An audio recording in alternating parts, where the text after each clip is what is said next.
Aketiapo SOMPA MING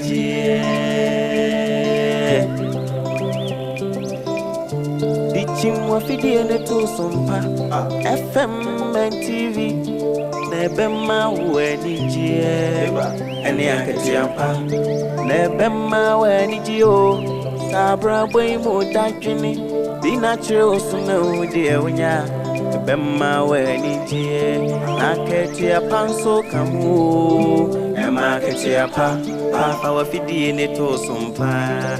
FM and TV Why?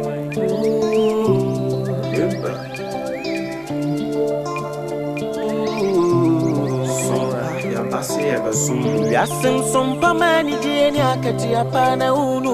warada SOMPA de asitine imunu ema akati apa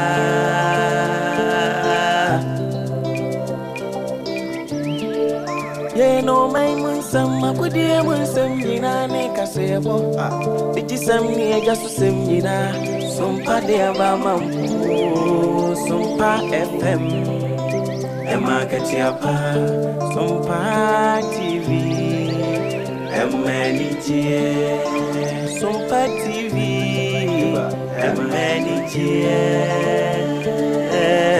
SOMPA FM Wisdom ni mitie SOMPA FM SOMPA TV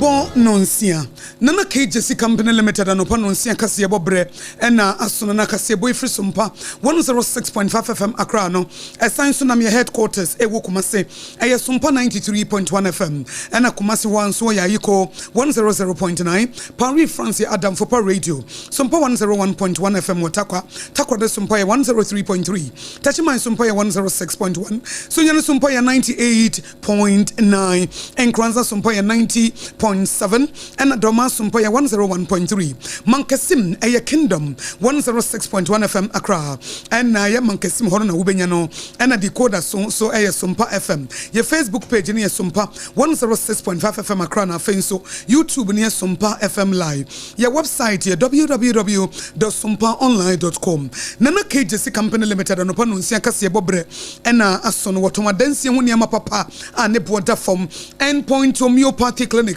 Dr. Dubois team for alternative medicine so no dia resa papa edia bro Tontina 74 mixture and also wunya bia immune booster papa and anyame ya adumo 31st October 2025 domme ye free ho sabre ye kwa kanashi eye SOMPA OB bars aye de kwa kopie kanashi market enti eda na blekuma central for munyina munhia ye ensimo ye de esumo no pay dedi makotene no ebini Governor Adema Bank of Ghana atwere Ghana economy no wetehwe fom wono afredi asagina na subiu Ghana Education Service at the Kratabia Babontain say akatua aye de bema akyerɛkyerɛfoɔ teaching and non-teaching staff for bɛyɛ impimusia ahenu aduanan enkono no aye ready Aniana Pharmacy Technicians Association also bo aban no enkaye say wo financial clearance no area kachinti aban enkeka no ho Owura Edwini Lante Vanderpoy awoye national coordinator at the District Road Improvement Project dia to say wajire say His Excellency John Dramani Mahama galam say ko awabo na dwene poso obetu asesa banche no wobetimi aye Upper Dantra West abatu ampaso so Andes Yamanyoko ne treasure wonu mo no wo mafo bi no mu de wo monse atenetene no shop so panyipa no na fuma gudi a waye kenkon na waba monten so aba bechichim na amono nsem mu so Taliban wo mu obi o Pakistan ene wo mu obi o Afghanistan wo mu de ntokwa bi boso ama ni pe free mo hire wo nkwa no enya nsem ketwenti wo makwakohia e wo Kabul ne Kandahar so mo behwe ama sumdwe ne pepeye aye adwuma abeka wonu mo ne abobo ne nyina no a Anano pari no nsia kase ebo mo ye ba be pense mo adiama wo asomfo ya yatena se ba kenkan semi eyeme akosua ejewa kodie boaten mene akosua ago abowaje wobetimi aframe akosua nshira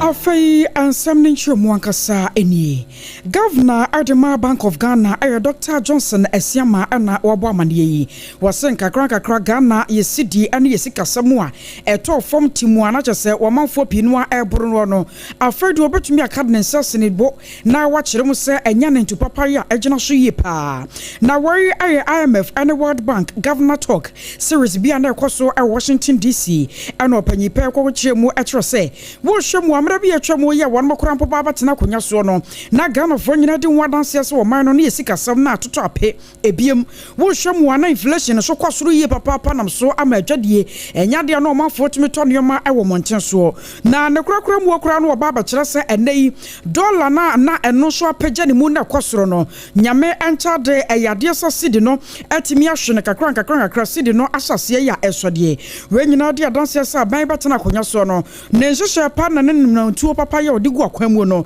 atumi aboa Ghana yie papa anam so amanei nkakra Ghana no akonanim wose wo hwe 2022 a na Ghana edeka na ekabotena na ma Ghana de enti no na ye pa ye hokora ne ntumi hunu yasenim na so enhyiranka nyame se enei IMF nso ade anamotuo papa gu akwamu na wo ma Ghana enkyerɛkyerɛ mapa no wo betumi akenso dua akyerɛsa Ghana ye gusuada ya yakokɔ yanim nam so Dr. Johnson Esiama ade ato Ghana fo nyina nim wase mo obi ya mana komantutu sansa Ghana no aban wo betena konya so ya ye Rajon Dramani Mahama wodi ani mu no wo gusuada ya wototo nneoma yie papa na enso won mo a won bekoso ne IMF mpanyimfo adi nkomo won madi kasesie sane ya bayi ankyerɛkyerɛ mapa bi wa kwam ye wase won de boa ma Ghana ye sikasam ya dwode mu nsam ne akoma bosam asafa no tuma pa efra brania ne nyina da wo mo ebeye ne sa Nana KJC Company Limited and Open Siankasiebo and a Wuti SOMPA 106.5 FM Accra.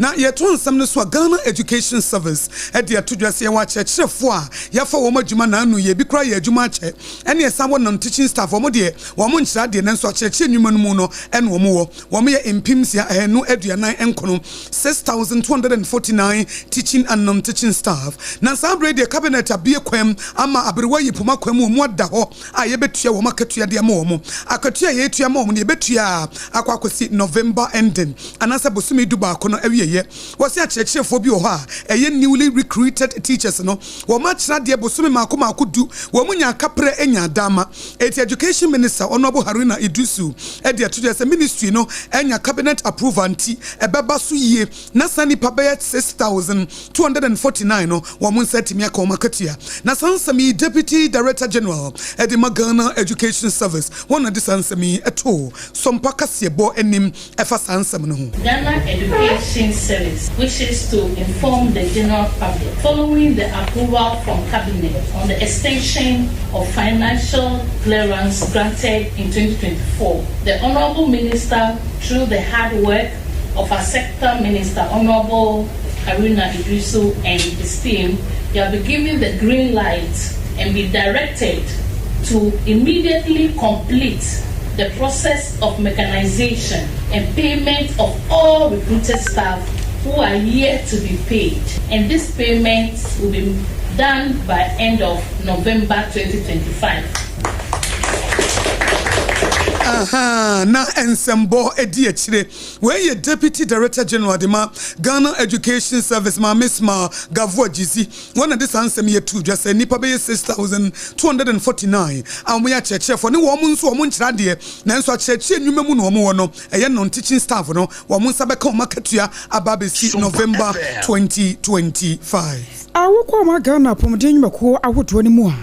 Wamo akwa se kwa ebretuo no wura mu ana hunu baabi a obi a ene pomasibre asitie na wamo hye nro so ewo magana emu Pharmacy Technicians Association wamo ene kasai wode ato Ghana banim se wamo ekaya ban se koba no se aban refin ho wamo kaka ne pa se ne yefra se financial clearance makwan ema wamo sutumi ye adwuma ewo apomde adwuma ko ahodo mu no wamo de no eya kachi papa na wamo kyerem se wamo gyenjete nyene na so wamo da so tifie ya wamo ya financial clearance aban betumi de ama wamo na wakwakwa ye adwuma yi nro ade aboa ma yersabia hodo no wamo nyuma hodo ye wamo ye atumi akwa wano na arewosem no se aban betena akunya so no aso obomi fita duku wanya na adwono kura se wamo hawo no wode ye ne hawo na wahwe ade yi atoyi nam so nti wamo sra Ghana aban se ne refe no wamo kakai no se afe no aya kona wiye na Owura Richard Botwe wano na ya president at the Pharmacy Technicians Association wano nsemtrofo ekasasi.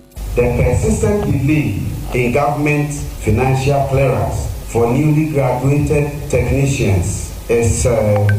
disturbing. Qualified professionals are left idle while the health sector remains critically short-staffed. Unlike our other health professionals or colleagues, we lack a clear, formalized career advancement pathway from the Pharmacy Council. This absence of recognized progression for specialized skills limits professional authority. I was your worry, I Pharmacy Technicians Association President, Owura Richard Botwe. Galamsey kwa Ghana Kono and a national coordinator at the Mad District Road Improvement Project. Drip no, Ora Edward ni Lante van der Poy. Now, what the Atuja so Mampani, His Excellency John Dramani Mahama, Wabona Jine Posa Galamsey Kono Wabeko, now anonso Watanechi. Eto de two Dr. Brian Champon and Crawford, say a Koni a Pesia Kono, Waman Kancha, Waman Crawford, not the Fan Education, Woman Church, no money meal home, Nyamfa Namo NCCA. Now, Ora ni Lante van der Poy ebra wode nsamato sompaka se boanim ene ochem se mampanyini wabre etiyen support no ankasa ebise abandada His Excellency Nanado Danko Akufo-Addo no oda no Ghana fota na chi se wonfa nko Galamsey no eti abanfofro no waba no nso His Excellency John Dramani Mahama no Ghana fo nyina ncha wo machi eti Dr. Brian Champo ne dom nso wo mo nso entime mampanyini achi ebise Galamsey kon no wo mo didi ho wo mo nya ho faso no wo mo ama ekon no ayedin Pampe. Brian Champo is half Achim. I will be expecting him to first go to his hometown in Achim. Tell the youth to stop Galamsey. I will employ you. End it there. Then he can talk about Galamsey. This is something that I've said for the past 1 week, that if all of us will have a commitment that we're going back to where we come from and to be able to talk the youth out of this. If all of us will be committed, chiefs, opinion leaders, people like me, Seth, if all of us will go back to those places and talk to people and let them understand the ramifications and the dangers inherent in what they are doing, it will, in a way, resolve them. This is Seth standing in front of his own people, who may involve his nephews and some of his younger brothers, and talking to them, bro, this thing you are doing, that's the reason why Mami Ekuye's son was born with a deformity. Yeah, and some way in a few run Neil Lante van der Poy, a football of them are Dr. Brian Champon, and then in Croft was one must say, one more Galamsey, one some dear, one con crum, none of us in the animal Coranoa, a bimoya Galamsey, one two or more for say, and then a man, they walk with Debia, now Henen and Niba Quefra, none in Saba Kuniho, a Galamsey, yes, I'm Mercury, Galamsey for Eddie Jumano. Now, open Neil Lante van der Poy, baby, no, on no D to just a worship was one for no and a shot acquiring, and our faces was chance. And no body Japadia so honorable Imano Amakofi Boa. Na jump what boss will be Jumasunia Jumadin, Eddie to Galamsey Seno, as a set yet Tanachia. What is Sansem when you are a tuja? Galamsey Korea won woko apadancha West Abato empeso so yade se kwaso ye pa eni ntwemba se bosome wabra nan mosiku Ghana ban apawo se womo pempe wo ma Ghana yensu enso na yakwa bretu so no womo nya de hye binum anche womo na eno na babado jose NDC treasurer ya wono ewo apadancha West Abato empeso so owura mauli na papa jai jaza captain band no na bono ne duru mebi kura no a womo fo no kire se wono kura na kire Galamsey fo no kwan eno China fo no ya wodo ya wo mu wura wo metumi anya gold ne kase mu pa na anu anam so ama opanyipa na ba monte so kira se we ne nsa nyina ne ne nsa du ana wode kira sora kira fom a kira se wono no enya de galamse no watu bio na wo ye businessman pa ya kira wono no ebe adwuma asabio na ni ha adwuma sa wo ye adwuma eboa amagana ekonkan enti wo sra gana fo se senanim na sa kroma anya de ankokoma ochibiwie Ukraine na nyame nim ne menya galamse adwuma ne pa bebre enim se me ye petroleum adwuma many goodness energy ene ye adwuma enti menya galamse mine na mo ye wa ha no fuel ene ye mo de ye o mine no enti once I me ton fuel there then o meba me filling station abeto fuel e dey akoyo mo mining as to whether illegal mining and responsible mining or mo here there I am not able to tell and one say o mo ba filling station o ma beto fuel asem na mo ka no e bia say politics because me a businessman and I say politics na anwatru no ana party members ni bi anso ba be churchmu sa we no kra no wo hwem pa no a eya manyosam na nipa bi no pa se wo mo boa pa ayesa ne be ya ebema odura no na ne munyam abafom Mawuli as a treasure ye nyina ye nim no ye ne na ye dwuma che pa enyende na senior kan na asem no as a co-opted executive wabo adwuma delegate hu se ne dwuma ye no esombo no musama na kwanja esamba be treasure na ne congress ede enimu omo se e yakwenje kese na eba omo hwe ne modern bo a wo bososo a eso ani ena eye delegate na epmpia se chairman send wadwuma ya wo yi yeso ye nidie ene me mu akunya kese no na bebo apadencha west ndc aba ne sei no hu se eden ya watanfo be ye wadofo be watanfo amayosem se anete nti me no enye mi hu na enye mi kese bebre se amanfo bi eden e kan sa asemu Andi si adehye bia wo apadancha west abato ampaso so wo mane anekoti me kan wo se SOMPA kase bo na wuti fi SOMPA 106.5 FM Accra nana KJC company limited no pa no nsia kase bo eno no sa wo pe quality building materials and chance de bo danso iron rod cement plywood and asa building wires ne nadoa eko ba simpri moto nsafra se brei wo bemma ba wo benya bidie si wo dan etienes wonya sase na wo pese wo si wo dan tantam abasa hareso a nana KJC company limited neto nsafra wo SOMPA kase bo ne di na da so evise wo bemma ba general building materials ye papa ne bo edafom nana KJC company limited na frɛ wo was a free consultation and a free delivery ye betu fo na asase no wanya no ya kyerɛ kwa befa so si wo dantam a wo ba wie fi sɛ bebre no ano wo mo hyɛ dan ase a wo mu nwie efi sɛ na busua mu no woni mentor bi a wo bɛbo no akyerɛ ne sɛ fa bonko na asa fa nifa ana asa fa ta na asa fa adwoa nana KJC company limited to nsafra wo sabra and a free delivery no wato awie no enya afa na abegyina kwan ho na cement wo ba begyina tase ne trotro ma onyi maniema ne nguda bi ya wo kansa kese de be kwa ma wo eko ba simprimo waje abaso mo wo Ghana ne amono ne sa wo nkran ani kumase a wo betimi afre no e wo 020 435540 020435540 Shannon so say ko ba simprimo se wo beto adansie mu ne ma free ne nchen a menka sa na medi gu ho na watwe anasa bosem no ma besesa se sa woni ma nyina akọ ebi beto anu o ma je gu o mfie mienu na o mo mefa e kire wo ha no aba na nasa sa de ne watwam etu wo to adansie hu ne ma no na wo de wa de kọ Endpoint homeopathy clinic. Dr. Dubois offer alternative medicine so edia san yare wano dia wo ba dia man dan so en se wano wo hye the root cause of the disease yare na himfa na free ba ye na yetu ne sabanchi fi se dua be wo no ye ntwa so yetu ase Endpoint homeopathy clinic. Dr. Dubois wo fa ba bi na adwedwo ano a ebetimi abase stroke no anya wo no the free ba ye no e different from the ama na se kofi enya ne de eti brane ye hunu ne entuma anasa man mema mopo awo etre bi kra ba ma ne free no anasa prostate enlargement anasa hepatitis yare bai eye Endpoint homeopathy clinic. Nerve diseases, kidney diseases and liver issues sa wo pe physiotherapy wo pe massaging eye Endpoint homeopathy clinic na sa wo won kran ha wa was Pinterest kwana so baby a fan share signboard no ena kuma se kronoma bo hia ena tema community 22 sa abre wo ye free health screening e de bo wo manfo e ti bra oba wo betimi akwakocha scan ye nyine nim se October yi ye breast cancer month it is a wo call Endpoint homeopathy clinic no a ye best scan am se bia bi fifiri baby ana ena ba man so prostate nso wo mo ye free scanning wo ho eno nso se wo kwa ye be hwe se e bia enlargement bi ba na ye boa Endpoint Homeopathy Clinic and Esum Safra Dr. Duboatin and then the dom was 0244 867068 0244 867068 and 027 423 4321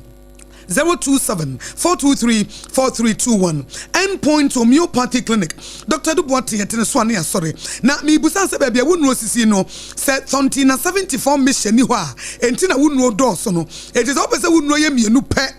no dear ane 74 mixture and answer T74 immune booster papa I did DHC ya diafra tete dudo no and I need to send so it ways a wound no more and you know yaria bia benya wana soja form koma wono na wamo ayemre blood related diseases in ababa na immune system na aboho entime comfort 74 mixture amao menyari ansa to yaria na sepreko wabra wunu mu bie immune booster papa na wajina wonaso ya kamfo de mama ne mema nyina 74 mixture o kan shi drug lane kumase ashton colina heba ebi wo ho obetimi afre 024 6073498 024 6073498 and 050-1628-931 050-1628-931 74 mixture immune booster papa Kasieboy wuti efri SOMPA 106.5 FM Accra Nana KJC Company Limited anopa no nsia Kasieboy eno no ya home so ye ba ye beto aso SOMPA FM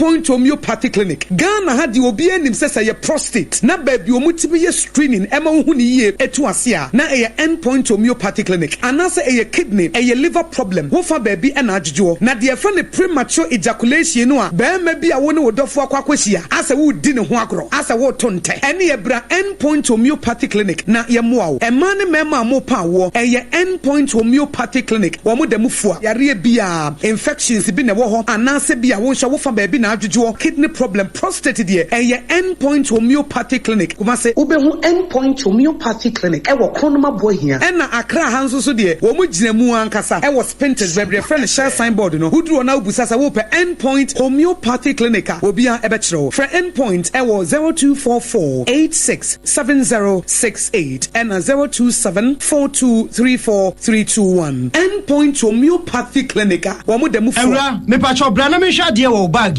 Bra aden enanso biem time heba me hye ya me ka se yi ba kwin ani wayi me yensen bra sanya time heba me hye esia gyimi ni me fiefo enya de abako ebeso yen we de udi se ofa ni nyina time heba me hye me ka se me di one dance ya heaven ena de mekwa akopie enti se malaria we draw ne time heba mixture enye enunku o de nanum ato a wontimi anidie no time heba mixture duro no ena ye ma o oba a wafa afuro de o ma akwada nofo ene akwada woni mfie dumienu entimi num aduro yi bi se obeto aduro yi bi anoma hwe se wakọ hospital anase lab amaye hu se wo atridie malaria yi bi ansa se upetam heba mixture enu dudu atu a fo ani kire KNG Herbal Center ewo Emrom Abidjan House ana ba akoso wo atonsu Monaco Junction eno echi obenya bi atowo over the counter medicine sellers any herbal shop dodo na emu pre 0244 417669 kayo set time no TIME time herbal mixture afi malaria fever bi adani ziba ewo munu betu akọ FDA agi adwade nkratoa yi atum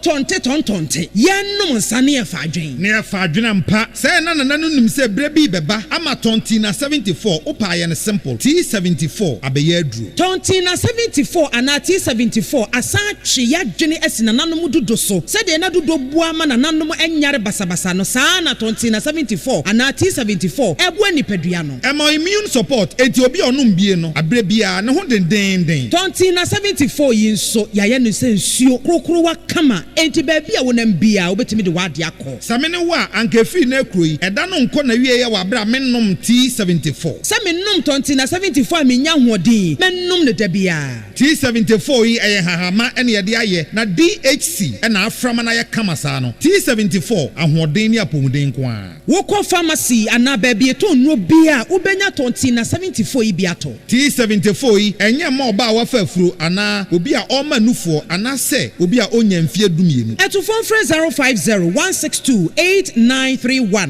and 02460734998 FDA agi adwadie nkratwe yi atom.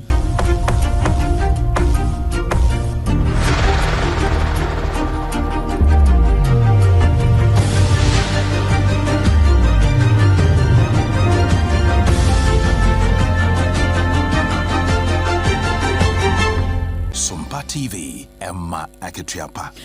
I was your damo say to and some no so. Now you don't have money that I sell Pakistan and Afghanistan, Taliban, Abani Mua. Woman to Quachan wa ahanya mubesa na watche and Tamunianam so. Ama woman free mobesa do no ye ni pabas wa ha. Woman so prepare more depa. Na a more sraf for ya one more prakra dear yanka. And I'm so ama my me no one more atenasias and Santias yapam which was a debi. Sunny and Tokwanis be kakono and shea a better media somewhere basan. Wushemu Pakistan asraf wadomono wamu pra ene pranam sunti wamatena se asensantia siapam don sure aduana nwotwe se wanmotena se ama wamu ankasantem 48 hours se wanmu sizi fire nyade obi a ebetutu ana akodie bia edi ewuo sane ebeye no obetumi dia hwe na wasiesie ntawanta wahodo ya aba wanmo entemo weso ana yegina na nopai no se akase boye bobo no edebre wono yedi esi na afei ana ofi do afidie no ato ha ansama wo do ya yede bae no de makoten no ebini say National Coordinator Edema District Road Improvement Project opani ni Lante van der Poy what ya to just one mampani His Excellency John Dramani Mahama ekon a wo kuntia etia galamse no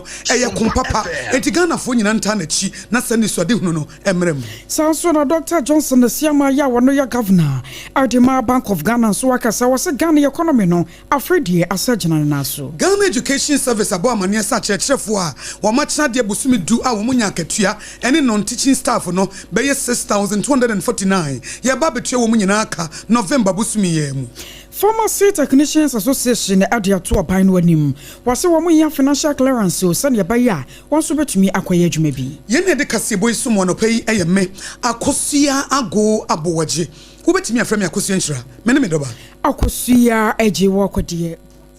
na kasebo efri SOMPA 106.5 FM Accra no efa your headquarters e wokumase eye SOMPA 93.1 FM ayiko 100.9 dadam for radio so e wo Paris France wo mofa e na SOMPA 101.1 FM takwa de SOMPA 103.3 tachima SOMPA 106.1 so nyana SOMPA 98.9 and Ankranza 90.7 Domaya SOMPA 101.3 Mankesim ya Kingdom 106.1 FM Wama Farmer Cape Coast and Potamo, Wamina Etibi. Decoder Sunso Aye SOMPA FM, Baby Radio for one. Facebook yes SOMPA 106.5 FM Accra, and a YouTube yes SOMPA FM Live. Your website here www.sompaonline.com. Tontina 74 Mixture, Ekaho, Immune Booster Papa, and a Kasiboy Wamusoya Sene, Endpoint Homeopathy Clinic, Dr. Dupotin so Ebwai, Nana KJC Company Limited, and upon Nonsia Kasibo, and I would see any other Munina say. Ya womeso yeba ya de Ghana today ebetwaso